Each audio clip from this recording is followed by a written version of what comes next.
सबसे पहला स्टेप होगा आप लोगों को रेफरेंस फ़ोटो चूज़ करनी है। कोशिश कीजिएगा कि आप लोग क्लियर हाई कंट्रास्ट की इमेज चूज़ करें, क्योंकि अगर ब्लरी इमेज होगी तो आप लोगों को डिटेल्स बनाने में मुश्किल हो जाएगी। दूसरा स्टेप होने वाला है रेफरेंस पर ग्रिड बनाना, एंड उसके ऊपर मैं ऑलरेडी ही वीडियो बना चुकी हूँ, तो आप लोग मेरे पेज पे जाके देख सकते हो। मैंने इन डिटेल उसके बारे में बात कर रखी है वीडियो में, जिसमें मैंने आपको सारा एक्सप्लेन किया है कि मैंने कौन सी ऐप यूज़ की है एंड किस तरीके से हम लोग जो है वो ग्रिड को बना सकते हैं ऐप के थ्रू। ओके, आप कुछ भी यूज़ कर सकते हो, आप लोग चाहो तो इमेज का प्रिंट आउट भी निकाल सकते हो एंड आप ऐप भी यूज़ कर सकते हो, वो आपकी चॉइस है। एंड अगर आप इमेज यूज़ कर रहे हो तो आप लोगों ने क्या करना है कि इमेज के ऊपर जो है वो सेम ग्रिड जो है वो बनानी है जो आपने अपने पेपर पे बनानी है। तो हम लोगों ने क्या करना है, इक्वल स्क्वायर्स रखने हैं 2-2 सेंटीमीटर के, मतलब 2x2 सेंटीमीटर का आपका स्क्वायर रहने वाला है। एंड जो आपके रोज होंगे उसको आप ए मार्क कर सकते हो, एंड जो आपके कॉलम्स होंगे उनको आप 1 नंबर दे सकते हो। इस तरीके से आप लोगों को पता चलेगा कि एग्जैक्ट पोजीशन कौन सी है, ठीक है। तो इस तरीके से आप मार्किंग कर सकते हो। मैंने मार्किंग नहीं की है क्योंकि मुझे आइडिया जो है वो लग जाता। अब आप लोगों ने क्या करना है, सेम ग्रिड आपने जो है वो पेपर पे भी ड्रॉ करनी है। प्रोपोर्शंस जो है वो आइडेंटिकल ही रखने हैं आप लोगों ने।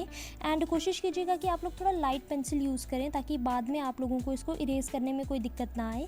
एंड अगर बड़ी ड्राइंग होगी तो आप लोगों को थोड़े बड़े स्क्वायर्स जो है वो रखने होंगे। जैसे इस टाइम तो हम लोग जैसे 2 सेंटीमीटर का हमने गैप लिया है, एंड उस टाइम आप क्या कर सकते हो 3 सेंटीमीटर 4 सेंटीमीटर का रख सकते हो। डिपेंड करता है कि आप कितनी बड़ी ड्राइंग बना रहे हो, उसके अकॉर्डिंग ही आपकी ग्रिड रहेगी। अब आउटलाइन स्टार्ट करनी है आपने स्क्वायर बाय स्क्वायर। आपका पूरा फोकस एक ही स्क्वायर पे होना चाहिए एक टाइम पर।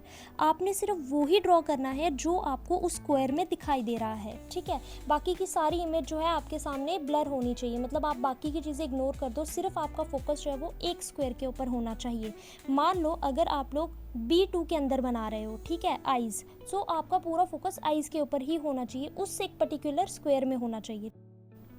जैसे कि मैं अभी आपको समझाती हूँ कि मैं ये कौन से बॉक्स में जो है वो आईब्रोज़ बना रही हूँ, वहाँ से मैं स्टार्ट कर रही हूँ फेस का। सो यहाँ पर आप अगर रो देखोगे तो रो होगी यहाँ पर ABCDE यहाँ पे रो है, एंड कॉलम आपका है 9। बेसिकली मैंने यहाँ पे 14 कॉलम्स बना रखे हैं। तो 9th कॉलम में आप लोगों ने जो है 9th कॉलम एंड जो है रो का ई वाला जो है वो रो रहेगी, ठीक है। ई रो एंड कॉलम कौन सा होगा 9th, ठीक है।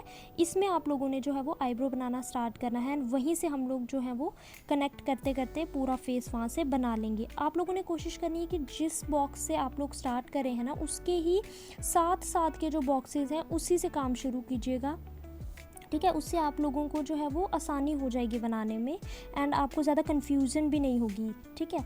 तो इस तरीके से मैंने जो है वो, अब मैं यहाँ पे 9th के साथ वाला जो है बॉक्स यानी कि 10th कॉलम में बना रही हूँ दूसरा आईब्रो, ठीक है। इस तरीके से आप लोगों को आई होप समझ आ रहा होगा कि मैं आपको क्या समझाना चाह रही हूँ, ठीक है। एंड जो फेस जो है यहाँ पर, फेस का यहाँ पर जो है कर्व, ये आपका आ रहा है 11th कॉलम में, ठीक है। तो रोज़ जो है वो आप उनको डिनोट कर सकते हो ABCD करके, एंड कॉलम आपके रहेंगे 1 2 3 4 करके। इस तरीके से आप लोगों को जो है वो पता लग जाएगा। अब आपको कन्फ्यूजन हो रही होगी तो आप लोगों ने मार्क ज़रूर कर लेना है। मैंने यहाँ पे मार्क नहीं किया क्योंकि मुझे आइडिया लग जाता है, बट आप लोग मार्क कर लेना ज़रूर यहाँ पर, सो दैट बहुत ईजी हो जाएगा आप लोगों के लिए, एंड कोई कन्फ्यूज़न भी नहीं रहेगी, ठीक है। तो अब यहाँ पर हम लोग आइज़ बना रहे हैं। सिमिलरली वैसे ही आपने देख लेना है कि कौन से कॉलम और कौन से रो में आइज़ बन रही हैं, वैसे ही आपने देखकर वहीं बनानी है, ठीक है। इस तरीके से हम लोग आइज़ बना लेंगे।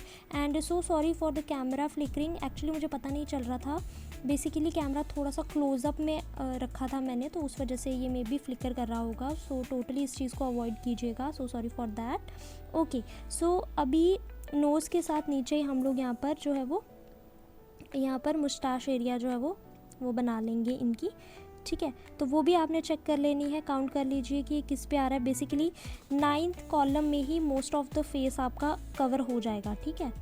एंड रो कौन सी रहेगी, ये ABCDEFG एंड H रो रहेगी ये, ठीक है। तो आपको पता लग जाएगा कि कहाँ पे माउथ एरिया में मतलब कहाँ पे आपने बनाना है। ये इस तरीके से आप लोग बना लेंगे, ठीक है। तो ये जो है ना पूरा प्रोसेस बेसिकली ज़्यादा डिफ़िकल्ट नहीं है, कोई भी इसे बना सकता है, बस आपको अंडरस्टैंडिंग की ज़रूरत है। एंड थोड़ी देर आप जब आप प्रैक्टिस करेंगे, कुछ दिन जब आप प्रैक्टिस करेंगे कंटिन्यूसली, ईजिली आप लोगों को समझ आ जाएगा कैसे बनाना है, एंड कोई कन्फ्यूजन नहीं हुआ करेगी, ऑलराइट। बेसिकली हम ग्रिड मेथड इसीलिए यूज़ करते हैं कि इससे हमें आसानी हो जाती है एक्यूरेट पोर्ट्रेट्स बनाने में, ठीक है। जब आपको एक्यूरेट जो है वो आपकी ड्राइंग चाहिए, ठीक है, तो आप लोग इस मेथड का यूज़ कर सकते हो। ये बहुत ही हेल्पफुल मेथड है आपकी एक्यूरेसी के लिए। ऑलराइट, जैसे कि अब मेरे को कमीशन वर्क्स जो भी आते हैं तो उसके लिए मैं ग्रिड मेथड ही यूज़ करती हूँ, क्योंकि मैं चाहती हूँ कि मेरे को बिल्कुल एग्जैक्ट प्रोपोर्शंस मिले, ठीक है। मेरी जो आउटलाइन है, मेरी जो ड्राइंग है, वो बिल्कुल एग्जैक्ट टर्न आउट होके आए। दैट इज़ वाई मैं ये यूज़ करती हूँ, ठीक है। सो आप लोगों के लिए बहुत इजी मैंने रखा हुआ है। मैं कोशिश करूँ कि बहुत आसानी से मैं आप लोगों को समझा सकूँ एंड किसी भी तरीके की कोई कन्फ्यूजन ना हो आप लोगों को। सो आई होप कि मैं कुछ आपकी मदद कर पा रही हूँ।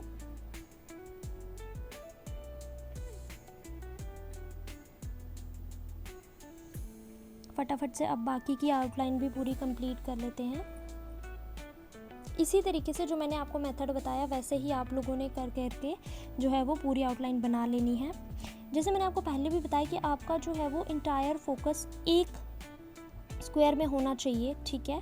जब आप एक स्क्वायर बना रहे हैं, ठीक है, तो पूरा फोकस उस पे होना चाहिए कि उसमें क्या लाइंस, क्या एंगल्स बन रहे हैं, उसमें आपको किस तरीके का कर्व लाना है, वो सारी चीज़ें आपने ध्यान रखनी है उस एक पर्टिकुलर स्क्वायर में, सो दैट तभी आप एग्जैक्ट जो है वो रेफरेंस फ़ोटो को कॉपी कर पाएंगे। अगर आप लोगों का ध्यान होगा कि अब भाई आपकी कर्व किस टाइप से आ रही है, जैसे अगर मैं यहाँ पे हेयर ड्रॉ कर रही हूँ तो मेरा ध्यान जो है वो पूरा इसी पे है कि वो शेप किस टाइप से आ रही है, ठीक है। यहाँ पे एक बालों का आप ऑब्वियसली एक एग्जैक्ट नहीं लाइन बना पाओगे, तो आपको एक रफ़ आइडिया लेना पड़ेगा कि भाई इतने इतने एरिया में जो है मुझे हेयर चाहिए, ठीक है।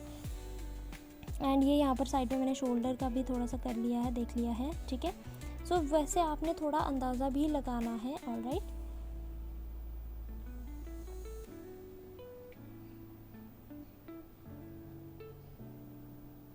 अब लेफ़्ट साइड के भी हेयर ड्रॉ कर लेते हैं एग्जैक्टली वैसे ही जैसे मैंने आपको बताया कि आपका पूरा फोकस जो है वो सो सॉरी फॉर दिस कॉन्ट्रास्ट, मुझे नहीं पता था कि ये कब इस तरीके से हो गया। ओके, सो अभी आपने क्या करना है, आप लोगों ने देख लेना है एग्जैक्ट किस तरीके से जो है हेयर का फ्लो आ रहा है, कौन से बॉक्स को क्रॉस करके क्या कर्व की शेप बन रही है, वैसे वैसे सेम आप लोगों ने करना है, ठीक है।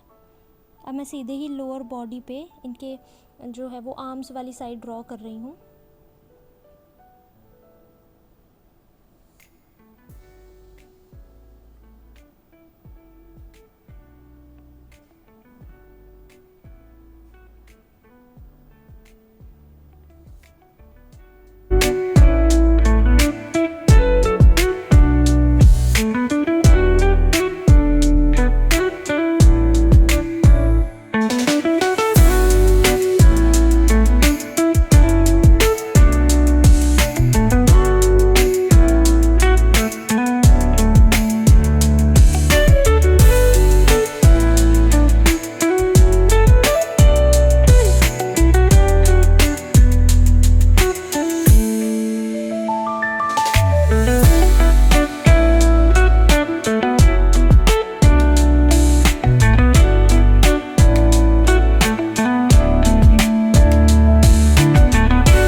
ठीक है।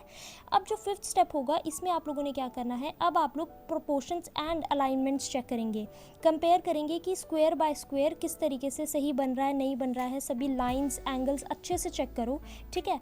बिकॉज क्योंकि यही जो है ग्रिड मेथड का काम है कि हमें एक्यूरेट रिजल्ट्स देता है, तो आपका काम है आराम से इसे चेक करना है। एंड लास्ट में आप लोग जो है वो इरेज कर सकते हो ग्रिड को एंड क्लीन कर सकते हो प्रॉपर आउटलाइन। एंड चाहो तो जो जो इंपॉर्टेंट लाइंस आपको चाहिए वो आप डार्क कर सकते हो, जैसे मान लो आइज़ का एरिया हो गया, नोज़ का हो गया, लिप्स एरिया, ओके, तो वो आप अलग से डार्क कर सकते हो सो दैट आपको अच्छे से पता लग सके आउटलाइन का, ओके। एंड इस तरीके से अब आपकी आउटलाइन जो है वो रेडी हो चुकी है।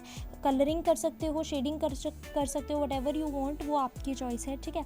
एक मैं आपको टिप देना चाहूँगी कि अगर मान लो कि आपसे ड्रॉ नहीं हो पा रहा है, थोड़ा सा आपको मुश्किल आ रही है या फिर कुछ जगह जो है आपको लग रहा है कि नहीं सही नहीं बन रहा है, तो आप लोग क्या कर सकते हो, आप लोग जो है वो रेफरेंस को अपसाइड डाउन कर सकते हो, फ्लिप कर सकते हो। इससे क्या होगा, आप लोगों को जो है वो एक्यूरेसी आपकी इंप्रूव होगी, आप लोग कंपेयर करने में ईजिली कंपेयर कर सकोगे एंड आप लोग अच्छे से बना भी पाओगे।